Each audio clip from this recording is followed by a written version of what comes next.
Sir, आपने कहा था कि अगले 10 से 20 साल तक हमारी देश की राजनीति बीजेपी के इर्द-गिर्द घूमेगी।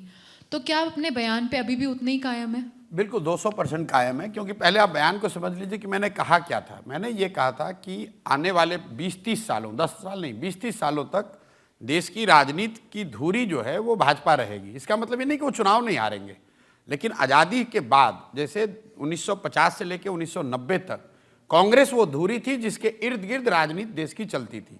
आप कांग्रेस के पक्ष में हैं या कांग्रेस के विपक्ष में हैं, या आप कांग्रेस के गठबंधन में हैं या कांग्रेस के विरोध वाले गठबंधन में हैं, वो चीज़ शिफ्ट होकर अब हो गई है भाजपा। आप भाजपा के पक्ष में हो सकते हैं, भाजपा के विरोध में हो सकते हैं।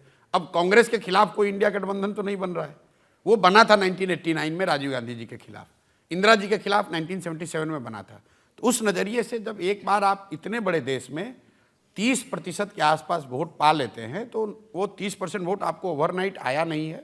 वो बरसों का प्रयास है आपका और आपके पार्टी, आपके कार्यकर्ताओं का, नेताओं का, और वो एक दिन में जाएगा भी नहीं। एक दो चुनाव अगर आप हार भी जाएं तो ख़त्म नहीं होगा, वो चीज़ें रहती हैं नीचे। तो इस नज़रिए से मैंने ये कहा था, और मैं फिर से रिपीट कर दे रहा हूँ कि आने वाले 20-30-40 साल तक भाजपा के इर्द गिर्द राजनीति यहाँ चलेगी। इसका मतलब फिर से रिपीट कर रहा हूँ, ये नहीं कि भाजपा चुनाव नहीं हारेगी, लेकिन राजनीति के केंद्र में एक बहुत बड़ी ताकत के तौर पर भाजपा रहेगी।